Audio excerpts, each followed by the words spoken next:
Hola mis queridos amigos, nuevamente con ustedes, su doctor Tigre, el que ronca en esta negra noche neoliberal latinoamericana, sudamericana, ecuatoriana, su consejero de internauta en aspectos de salud, ambiente y política, que hoy día les va a hablar acerca de toda esta conmoción que vive Ecuador, pero también vive Latinoamérica, sobre el sistema de gobierno, el sistema republicano de gobierno.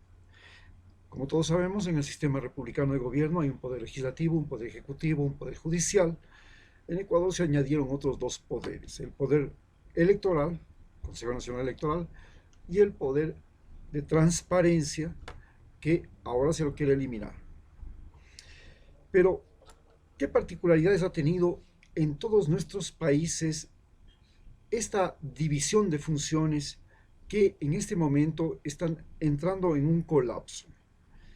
Hemos visto que durante mucho tiempo el colapso ha partido fundamentalmente de la elección de presidente, porque los presidentes se han proclamado dictadores o no han cumplido con su plan de gobierno, han sido un fiasco, y eso lo hemos vivido de manera dramática en Ecuador justamente con Lenín Moreno.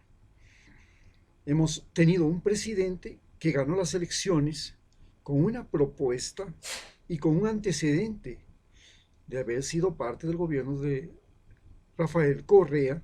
Su mayor colaborador, era su más cercano colaborador por más tiempo, 6 años, como vicepresidente, pero luego sorpresivamente decidió cambiarse y decidió abandonar la línea del denominado socialismo del siglo XXI por el neocapitalismo, recibiendo consejos del Fondo Monetario Internacional, de la Embajada Norteamericana, de los opositores del presidente Rafael Correa, a quienes les ha complacido todo lo que ha hecho Lenín Moreno, y entre las cosas que ha hecho pues ha sido no hacer inversión pública, no hacer obra pública, reducir el tamaño del Estado, mandar a la calle a un montón de empleados públicos, mantener los subsidios para los viejecitos, entre comillas, pero quitarle el subsidio a los combustibles y otros subsidios como el alimento, el desayuno escolar.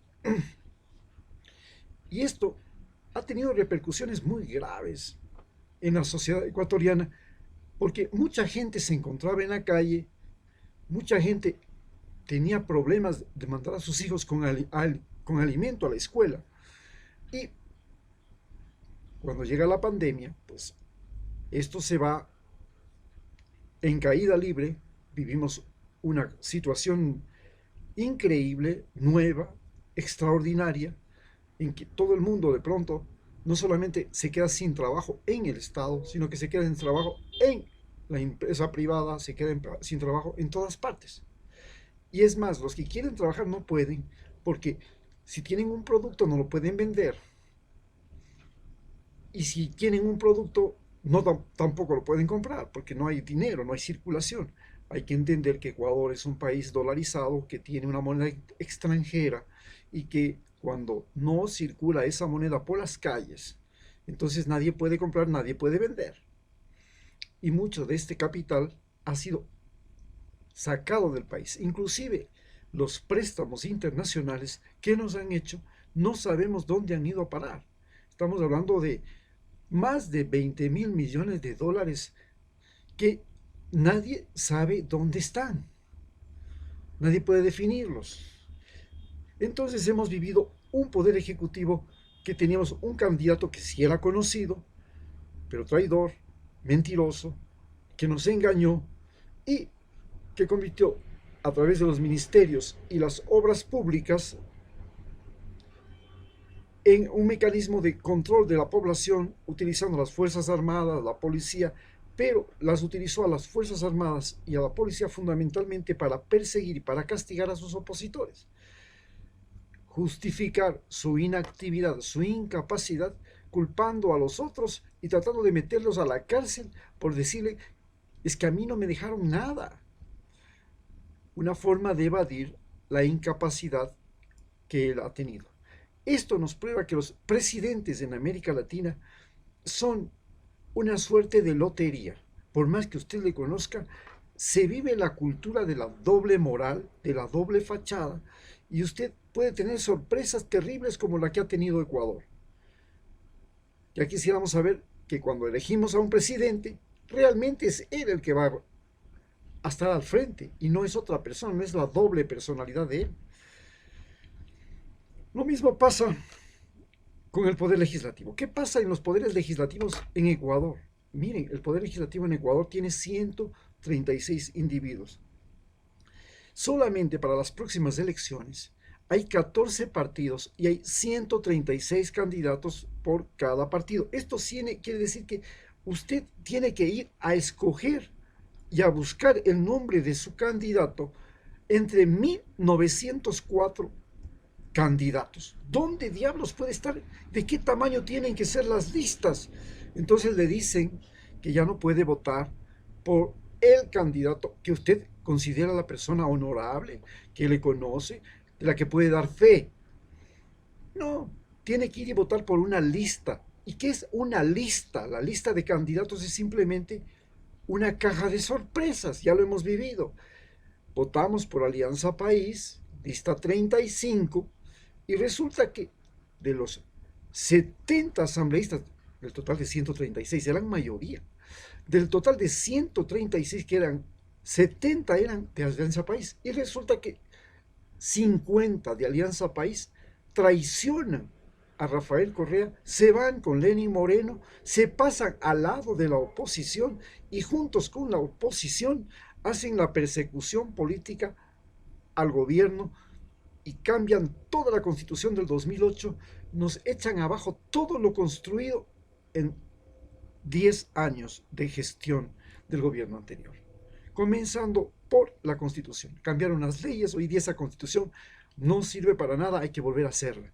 Se descubrieron miles de fallas en esa constitución y además se hicieron brechas dentro de esa constitución, creando leyes específicamente en favor de partidos políticos, de personas, de organizaciones. Entonces vimos que en la Asamblea Nacional había candidatos desconocidos, había canje de favores. Usted, yo, quiero el voto mío, sí, usted deme una embajada, usted deme una beca, usted deme un carnet de discapacitado, porque ahí eludían el pago de impuestos, podían viajar por el país y por el mundo a mitad de precio. Bueno, en fin.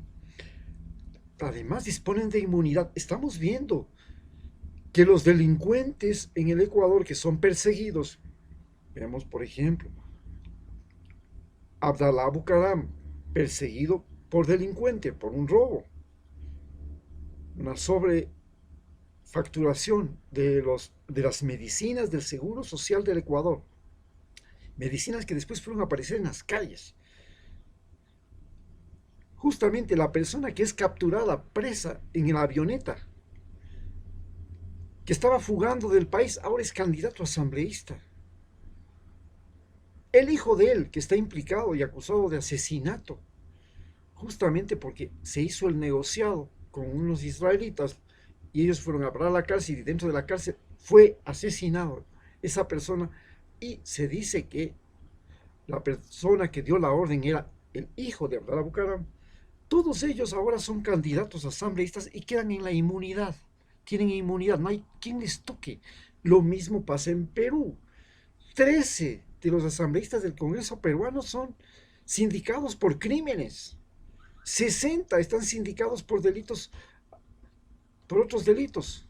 Entonces, ese problema de la inmunidad también resulta que el Congreso ya no solamente que es un lugar donde se hacen negociados, se tranza, se hace distribución de hospitales, se hacen leyes y decretos a favor de, y se crea un orden dentro del país para, entre comillas, permitir al presidente gobernar, y por último, se legaliza lo peor, se legaliza cosas inauditas.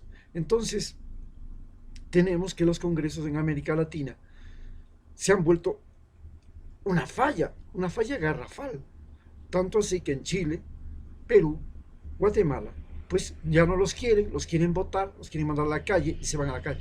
Y ya lo vimos en Brasil. Recordemos que en Brasil el Congreso dio un golpe parlamentario. En Perú también el Congreso dio un golpe parlamentario. En Perú le dieron el golpe parlamentario a Dilma Rousseff, en Perú lo dieron a Vizcarra. Y también estamos viendo que esto se está yendo de las manos.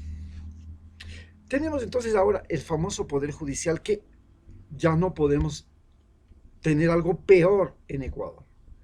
¿Por qué sabemos que es algo peor en Ecuador? Porque el Poder Judicial resulta que es un arreglo entre ellos, porque ya no es como el Poder Judicial, el presidente, bueno, es un individuo que conocemos o que tratamos de conocer antes de que sea presidente, porque puede ser también un factor sorpresa, los famosos outsiders. Pero en el Poder Judicial tenemos el problema de que hay un arreglo entre ellos. Hey, usted va a ser el presidente, usted va a ser el secretario, usted va a ser el tesorero, y los jueces terminan siendo dueños de las cortes, hay fiscales y hay abogados pagados por el gobierno, y estos fiscales y abogados pagados por el gobierno tratan de no hacerse lío, de no defender lo indefendible, de no sacar al inocente, simplemente hacen el trámite y punto final. En cambio, detrás de todos ellos hay toda una caterva de abogados que saben que para ser el mejor abogado usted tiene que salvar al delincuente. Si usted quiere demostrar a todo el país y a todo el mundo que usted es un gran abogado, sálvele a Texaco del delito del derrame petrolero de la Amazonía. Usted le salvó, entonces usted es un gran abogado. Vaya y sálvele a un delincuente narcotraficante y usted es un magnífico abogado. A pesar de que al narcotraficante le hayan cogido con todas las manos en la masa. No importa. Si usted le salva, usted es el mejor abogado del mundo. Si usted le salva a un criminal, a un violador, usted es el mejor abogado del mundo. Porque los que no le pueden salvar a un criminal y a un abogado y a un violador, bueno, son lo normal. Entonces hemos caído en un problema en que el sistema republicano, por la forma de elección, miren, la campaña electoral, este se le permite, al otro no se le permite. A Correa no se le permite, a Arauz no se le permite, a este se le obstaculiza, al otro tampoco se ve, al Alborito tampoco por acá, a este sí se le permite. Es decir, la campaña electoral resultó ser un juego de intereses escondidos que a todos nos sorprende. Tenemos que votar no por la persona que nosotros creemos que es la mejor. No, tenemos que votar por los que están en las listas, sino por los que están candidatos, y si no, nada. Esto es la gran falla en la que estamos viviendo y la que está viviendo Latinoamericana. Es por eso que el sistema republicano en América Latina y en Ecuador se está desmoronando. Imagínense, solo podríamos tener 37 asambleístas en lugar de 136. ¿Por qué? O 36 asambleístas. Porque los 100 están de más, porque podría ser uno por cada provincia y uno por cada región. Entonces, lógicamente, Quito, Guayaquil, Cuenca tendrán dos, porque son al mismo tiempo provincia y al mismo tiempo región, capitales de región, y tendrán posibilidad de llevarse dos. Y así evitamos ese despilfarro, porque imagínense un congreso donde se le paga al asambleísta, se le paga al asesor, se le paga a la secretaria, se le paga al portero, se le paga los viajes, los viáticos, los lujos, las llamadas telefónicas. No, realmente es un robo, es un asalto a la Asamblea Nacional. Entonces, ¿por qué no cambiamos la Constitución?